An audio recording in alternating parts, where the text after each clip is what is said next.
જે લોકોના લગ્ન નથી થઈ રહ્યા તેઓ માટે સૂર્યદેવની કૃપા બની શકે છે આશીર્વાદ સમાન। જી હા, તેઓએ સૂર્યદેવની વિધિ વિધાન મુજબ ઉપાસના કરવી જોઈએ। આમ કરવાથી સૂર્યદેવ પ્રસન્ન થાય છે અને ભક્તના લગ્ન જલ્દી થાય છે। જાણો શું કહે છે જ્યોતિષશાસ્ત્ર। સનાતન ધર્મમાં ભગવાન સૂર્યને ગ્રહોના રાજા તરીકે વર્ણવવામાં આવ્યા છે।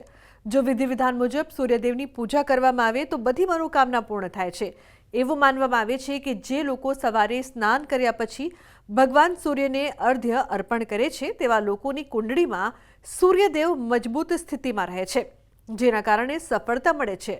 કુંડળીમાં સૂર્યદેવની સ્થિતિ મજબૂત થવાથી વ્યક્તિને ઉચ્ચ પદ પ્રાપ્ત થાય છે અને ઘરમાં સુખ શાંતિ અને સમૃદ્ધિ રહે છે। કુંડળીમાં કેવી રીતે મજબૂત થશે સૂર્ય? જે લોકોની કુંડળીમાં સૂર્ય મજબૂત સ્થાન ઉપર નથી તો તેવા વ્યક્તિએ દરરોજ વહેલી સવારે ઉઠવું જોઈએ અને સ્નાન કર્યા બાદ સૂર્યોદય વખતે ભગવાન સૂર્યને તાંબાના લોટાથી અર્ધ્ય અર્પણ કરવું જોઈએ, જેમાં પાણીમાં ચોખા, લાલ કંકુ, લાલ ફૂલ, મિશ્રી ઉમેરવી જોઈએ। આવી રીતે અર્ધ્ય આપશો તો ફાયદો થશે। ભગવાન સૂર્યનારાયણની પૂજા જલ્દી કરાવી શકે છે લગ્ન। જે લોકોના લગ્ન નથી થઈ રહ્યા તેમણે તાંબાના લોટામાં પાણી લઈને તેમાં હળદર મિક્સ કરીને ભગવાન સૂર્યને અર્ધ્ય અર્પણ કરવું જોઈએ। જો આમ કરશો તો વહેલા લગ્ન થાય છે। જ્યોતિષશાસ્ત્ર અનુસાર જે ભક્તો સૂર્યોદય સમયે ભગવાન સૂર્યને અર્ધ્ય અર્પણ કરવા માંગે છે તેમને સૂર્યોદયના 1 કલાકની અંદર અર્ધ્ય અર્પણ કરવાથી વધુ લાભ મળશે।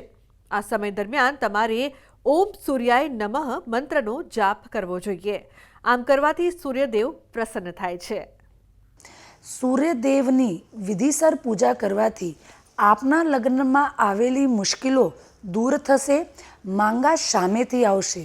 સૂર્યદેવ ગ્રહોનો રાજા છે, એટલે સૂર્યદેવને જો પ્રસન્ન કરશો તો જીવનમાં માન સન્માન, પરિવારમાં સમૃદ્ધિ, ધન અને લગ્ન બધું જ થશે। તો શું કરવું જોઈએ એના માટે?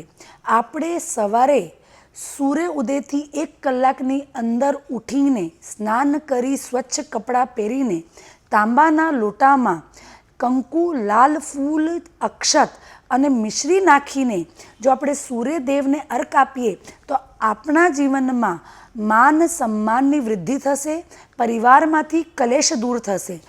તો આજના મારા આ અહેવાલમાં બસ આટલું। ફરી મળીશું એક નવી અને મહત્વપૂર્ણ જાણકારીની સાથે, પરંતુ આ વિડીયોને આપ ખાસ લાઈક કરજો અને વધુમાં વધુ શેર કરજો। નમસ્કાર।